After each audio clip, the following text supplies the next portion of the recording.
बारिश में पटरी के किनारे अमीर बहू का गरीब ससुराल। दीपक घर चल, बारिश होने वाली है और मेरी चाय भी खत्म हो गई है। भैया 2 मिनट रुको, ट्रेन आने वाली है। 2 मिनट में प्लेटफॉर्म पर ट्रेन आती है और उसमें से सिमरन उतरकर दीपक को गले लगा लेती है।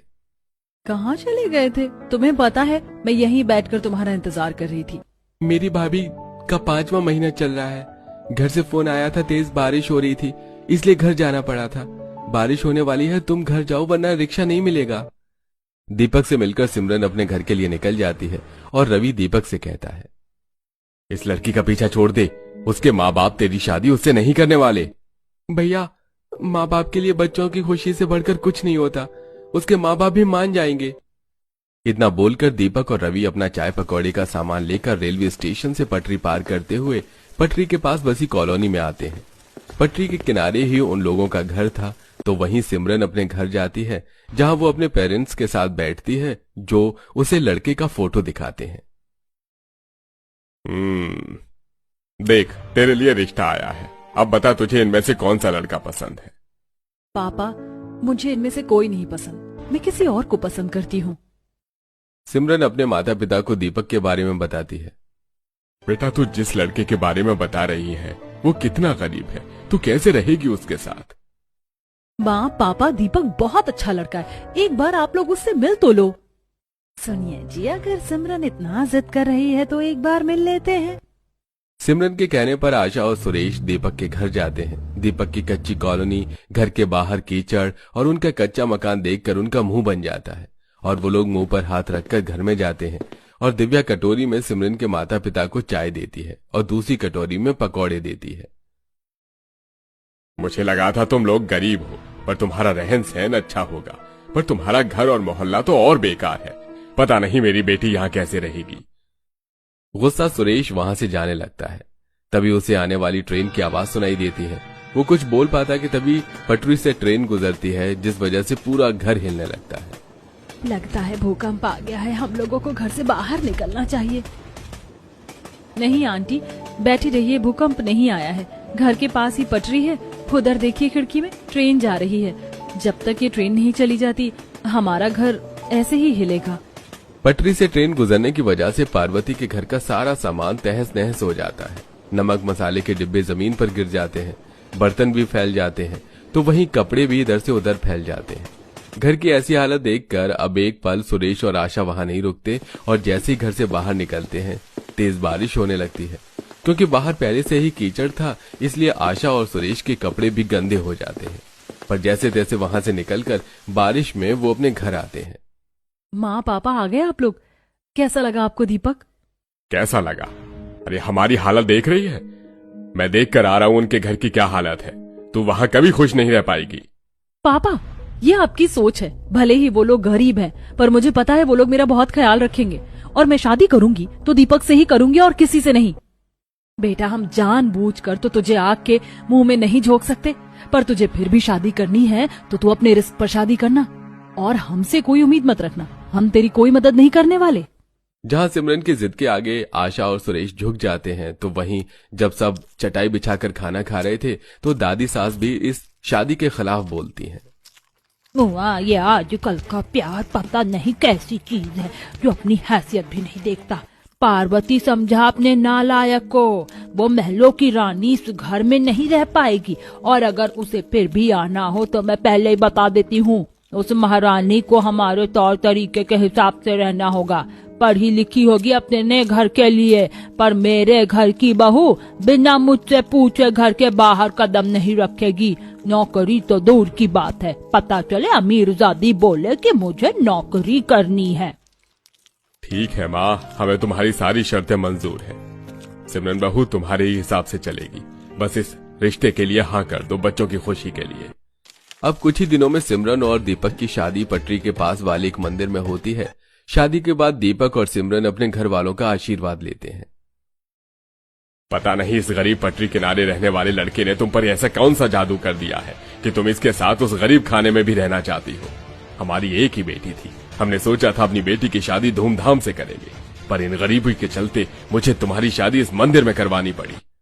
भाई साहब आप चिंता मत कीजिए, हम गरीब भले ही हैं पर हम सिमरन बहू का बिल्कुल वैसे ही ख्याल रखेंगे जैसे आप अपनी बेटी का रखते आए हैं। इतना बोलकर पूरा परिवार मंदिर से बाहर निकलता है और अचानक से तेज आंधी तूफान के साथ बारिश शुरू हो जाती है। जल्दी से सुरेश अपनी गाड़ी से छाता निकाल लेता है और देखता है कि गरीब परिवार मंदिर के नीचे बारिश से बचने के लिए खड़ा है। ये देख एक बार फिर सुरेश उन्हें ताने मारता है। जिनके पास अपनी बहू को बारिश से बचाने के लिए एक छाता नहीं है, वो क्या ही मेरी बेटी का ख्याल रखेंगे। पर जो हो रहा है इसके साथ सही हो रहा है। शादी के बाद जब कुछ दिन ससुराल में दुख काटेगी ना, तब इसे पता चलेगा क्यों तेरा बाप तेरी शादी इस गरीब से नहीं करना चाहता था। सुरेश जाते हुए भी अपनी बेटी और उसके पूरे परिवार को खरी खोटी सुनाकर अपनी बीवी के साथ कार में बैठकर चला जाता है। तो वहीं बारिश कम होते ही सिमरन भी अपने ससुराल वालों के साथ अपने ससुराल जाती है, जहां वो सामान लेकर पटरी पार करती है और घर पहुंचती है। अब सिमरन के घर पहुंचते ही पार्वती उसका गृह प्रवेश करने के लिए उसके सामने कलश रखती है। तभी ट्रेन की आवाज आती है। ट्रेन की आवाज कितनी तेज आ रही है, इतनी तेज आवाज तो प्लेटफॉर्म पर भी नहीं आती। कोई बात नहीं, धीरे धीरे इसकी आदत हो जाएगी। और प्लेटफॉर्म पर भीड़ होती है ना, इसलिए वहाँ ट्रेन की आवाज इतनी तेज नहीं सुनाई देती। अब तुम जल्दी से अपने दाएं पैर से कलश गिराकर अंदर आ जाओ। अब जैसे ही सिमरन कलश गिराने जाती है, एकदम से ट्रेन पटरी पर आ जाती है, जिस वजह से न सिर्फ पूरा घर बल्कि आसपास की जगह भी हिलने लगती है, जिससे सिमरन का बैलेंस बिगड़ जाता है और दीपक उसे पकड़ लेता है। तो वहीं जमीन पर रखा कलश भी गिर जाता है और घर में रखा सामान जो कि दीवारों पर टंगा था वो सब नीचे गिर जाता है। माँ फिर से सारा सामान दीवार से नीचे गिर गया। माँ तुम्हें कितनी बार बोला है, हर 2 घंटे में यहाँ से ट्रेन गुजरती है, कुछ भी चीज दीवार पर मत टांगो। पर आपको तो बर्तन, झलनी, फोटो, कपड़े सब कुछ दीवार पर ही टांगना है। हाँ, बहुत अमीर है ना तू, बहुत जगह है ना तेरे घर में जो हम दीवार पर सामान न रखें। भूल मत, घर में सिर्फ 2 ही कमरे हैं और आज तेरी दूसरी भाभी भी आ गई है। अब तो हम सबको हॉल में ही सोना पड़ेगा, वो भी एडजस्ट करके। काजल, माँ जी, बहू का गृह प्रवेश करने का समय है, क्यों घर में कलेश मचा रही हैं? नई नवेली बहू दरवाजे पर खड़ी है, क्या सोचेगी? देखो बेचारी दिव्या को चावल भरने फिर से पड़ रहे हैं। सिमरन, मैंने तुम्हारा कलश फिर से तैयार कर दिया है, अब तुम गृह प्रवेश करो। सिमरन गृह प्रवेश करके अंदर आती है। कुछ ही देर में काजल अपनी भाभी को उसके कमरे में ले जाती है। अपने कमरे के अंदर पहले सामान को देखकर सिमरन थोड़ी परेशान होती है और काजल सारा सामान ठीक करते हुए अपनी भाभी से बातें करती है। पटरी के पास ही घर है ना, और ट्रेन बार बार आती जाती है, इस वजह से पूरा घर फैल जाता है। और जमीन पर पानी इसलिए है क्योंकि अभी बहुत तेज बारिश हुई थी और खिड़की खुली रह गई थी। वैसे आपको कोई दिक्कत नहीं होगी, माँ ने आपके लिए अपने हाथों से मखमल का बिस्तर बनाया है, आप इसी पर बैठ जाओ। तुम्हें भूख लगी होगी ना, लो तुम खाना खा लो। माँ, चाची को मैं अपने हाथों से खिलाऊं? चाची आप मेरे हाथों से खाओगे ना? हाँ, क्यों नहीं। भले ही सिमरन का ससुराल गरीब था, पटरी के पास घर था, पर फिर भी सिमरन के आते ही पूरा परिवार उसका अच्छे से ख्याल रखता है। देखते ही देखते रात हो जाती है और सभी सोने के लिए अपने कमरे में जाते हैं। अब जैसे ही सिमरन की आंख लगती है, उसे ट्रेन के हॉर्न की आवाज सुनाई देती है, जिस वजह से वो डर कर उठ जाती है। दीपक, मुझे लगता है यहाँ कोई है। सिमरन, यहाँ कोई नहीं है, ये ट्रेन की ही आवाज है। दीपक सिमरन का डर खत्म कर ही रहा होता है कि तभी पटरी से ट्रेन गुजरने लगती है, जिस वजह से घर हिलने लगता है। कुछ देर में जब ट्रेन पटरी से गुजर जाती है तो बाहर तेज बारिश शुरू हो जाती है और उनके कमरे की छत टपकने लगती है। अब ये क्या मुसीबत है? घर बहुत पुराना और कच्चा है ना, इसलिए जब भी बारिश होती है तो न सिर्फ हमारे कमरे की छत बल्कि पूरा घर टपकता है। तुम इधर सो जाओ, यहाँ बारिश का पानी नहीं आता, मैं बैठकर सो जाऊंगा। सिमरन बारिश, ट्रेन की आवाज और बार बार घर हिलने की वजह से सारी रात सो नहीं पाती और सुबह उठने में लेट हो जाती है, जिस वजह से बाहर बैठी दादी सास काफी नाराज होती है। ऐसे करेगी एडजस्ट, अमीर घर की बेटी, इसीलिए कह रही थी ये शादी रहने दो, पर मुझ बुढ़िया की सुनता कौन है, और करो अपनी मनमानी। दादी, आज बेचारी की पहली रसोई है, थोड़ा तो सोच समझ कर बोलो। हाँ हाँ, इस घर में तो दादी ही फालतू है, दादी को ही चुप करो। अब जैसे ही सिमरन अपनी पहली रसोई के लिए खाना बनाने बैठती है, पटरी से ट्रेन गुजरने लगती है, जिस वजह से फिर से पूरा घर हिलने लगता है और दादी का चश्मा भी टेबल से गिरकर टूट जाता है। तो वहीं सिमरन ने जो सब्जी बनाकर स्लेब पर रखी थी वो भी नीचे गिर जाती है और सिमरन के सिर पर भी टाड़ पर रखा बर्तन गिरता है, जिससे उसे चोट लग जाती है। आउच! तुम्हें ज्यादा तेज तो नहीं लगी ना? जब भी ट्रेन गुजरती है तभी हमारा नुकसान हो जाता है। ऐसे ही हमारा नुकसान होगा तो भला कैसे हम 2 पैसे जोड़ पाएंगे? बहू तो फिक्र मत कर, जो खाना बचा है आज उसी को खाकर पेट भरना पड़ेगा। ससुराल में आते ही सिमरन को काफी सारी मुसीबत का सामना करना पड़ता है।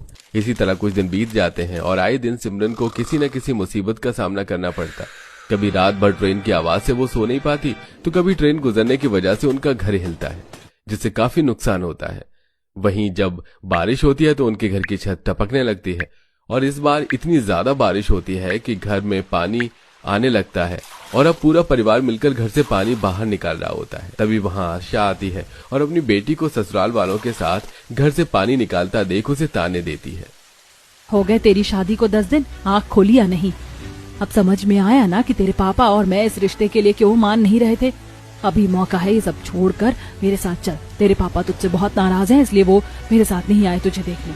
अगर तू खुद जाकर उनसे माफी मांग लेगी तो वो तुझे माफ कर देंगे। माँ, मैं खुश हूँ और मैंने तुम्हें कहा था ना, मैं यहाँ एडजस्ट कर लूंगी। मुझे कोई परेशानी नहीं हो रही और हर इंसान की जिंदगी में थोड़े बहुत दुख तो लिखे ही होते और मैं अपने हिस्से का दुख झेल लूंगी। तुझे शौक चढ़ा है गरीबी झेलने का, तो झेल, देखती हूँ कितने दिन झेल पाती है। नाराज आशा वहां से चली जाती है। तो वहीं रात को जब पूरा परिवार अपने कमरे में सो रहा होता है तो एक मेंढक सिमरन के ऊपर आ जाता है, जिससे उसकी आंख खुल जाती है और वो अपने ऊपर मेंढक को देखकर डर जाती है। और इस वक्त ट्रेन की तेज आवाज आने लगती है, जिससे डरी हुई सिमरन जोर जोर से चिल्लाने लगती है, बहुत बहुत, कोई बचाओ मुझे। क्या हुआ सिमरन, तुमने कोई सपना देखा है क्या? क्या हुआ सिमरन, तुम इतना चिल्ला क्यों रही हो? जैसे दिव्या सिमरन से उसकी हालत के बारे में पूछती है, पटरी पर एक के बाद एक ट्रेन गुजरने लगती है, जिससे काफी देर तक पूरा घर हिलता रहता है और दिव्या अपना बैलेंस खो देती है और वो गिर जाती है।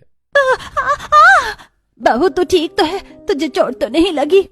यह सब इस लड़की की वजह से हो रहा है। बारिश का मौसम है, अगर कमरे में मेढक कीड़े आ गए तो कौन उससे डरता है? क्या इस 1 महीने में तुझे पता नहीं चला कि हमारा घर पटरी के पास है, जिस वजह से ट्रेन गुजरने पर हमें ट्रेन की आवाज सुनाई देती है और हमारा घर हिलता है, फिर भी इसने पूरा घर सर पर उठा लिया। माँ, बहू धीरे धीरे आदत डाल तो रही है। हमें कोशिश करनी चाहिए कि हम अपनी आर्थिक स्थिति को भी बेहतर करें, न कि बहू को डांटें। मेरी बहू का दूसरा बच्चा है, धीरे धीरे परिवार बड़ा होगा। याद है ना आपको, जब पिंकी हुई थी तो इस शोर शराबे और घर हिलने की वजह से रात में डर कर उठ जाती थी हमारी छोटी सी पिंकी। आप सही कह रहे हैं पापा, इसलिए मैंने तो सोच लिया है कि अब मैं रात को भी ट्रेनों में चाय बेचूंगा। अपने ससुराल वालों को अपनी वजह से परेशान होता देख सिमरन को काफी बुरा लगता है और अगले दिन सिमरन खाना बनाते बनाते जेठानी से बोलती है, दीदी, मैं घर से बाहर जाकर नौकरी नहीं कर सकती, पर घर बैठकर तो काम कर ही सकती हूँ। ऐसे में दादी की इज्जत भी रह जाएगी और शायद मेरे कमाने से मैं अपने ससुराल वालों की कुछ मदद कर पाऊँ। अगर मैं काम नहीं करूंगी तो क्या फायदा मेरे इतने पढ़ने लिखने का, डिग्री पाने का। अगर तुम घर बैठे काम कर सकती हो तो कर लो, दादी जी को कुछ पता नहीं चलेगा। पर दीदी, मुझे इंटरव्यू देने के लिए तो बाहर जाना ही होगा। सिमरन डरती क्यों हो, तुम्हारा पति है तुम्हारे साथ, तुम मेरे साथ चलना। अपने पति का साथ पाकर सिमरन अपने फोन में कुछ work from home job search करती है। बड़ी मुश्किलों से उसे एक जॉब मिलती है और अगले दिन दीपक बाहर वाली कमरे में बेताज अपनी दादी से कहता है, दादी, कल रात से सिमरन को बुखार है, मैं उसको दवाई दिलवा के ला रहा हूँ। अब मैं इतनी भी बुरी नहीं कि दवाई लाने के लिए भी मना करूं। भैया, मैं भी आपके साथ चलती हूँ। मैं भाभी के साथ घर आ जाऊंगी और आप स्टेशन चले जाना। पापा मजदूरी के लिए जा चुके हैं और भैया भी स्टेशन पर ही हैं। इतना बोलकर जैसे ही वो तीनों घर से बाहर निकलते हैं, तेज बारिश होने लगती है और सिमरन की नजर अपनी माँ पर पड़ती है, जो गाड़ी से छाता लेकर उतरती है और दरवाजे पर अपनी बेटी को देखकर उससे कहती है, मुझे पता था तू अपने इस गरीब ससुराल में 1 महीने से ज्यादा नहीं रह पाएगी। इस बारिश और पटरी पर हर वक्त चलने वाली ट्रेन और उसके शोर से हो गई ना तू परेशान। मेरे ही पास आ रही थी ना। अब तुझे अपने गरीब पति के साथ बारिश में भीग कर या और परेशानी उठा कर आने की जरूरत नहीं। तेरी माँ खुद अपनी गाड़ी लेकर आई है, चल बैठ जा। माँ, आप बार बार भूल जाती हैं क्या? मैंने आपसे कहा था ना कि मैं अपने ससुराल में खुश हूँ। भले ही मुझे यहाँ 2 वक्त की रोटी ना मिले, पर मैं आप लोगों के घर नहीं आने वाली। और ये मेरा आपसे वादा है, आने वाले 3 महीनों में मैं सब ठीक करके दिखाऊंगी और फिर आपको हमारी इंसल्ट करने का कोई मौका नहीं मिलेगा। अपनी बेटी की ऐसी बातें सुनकर इस बार आशा पैर पटक कर वहां से चली जाती है। तो वहीं सिमरन अपने पति और नंद के साथ उसे बारिश में भरे पानी को पार करते हुए इंटरव्यू देने के लिए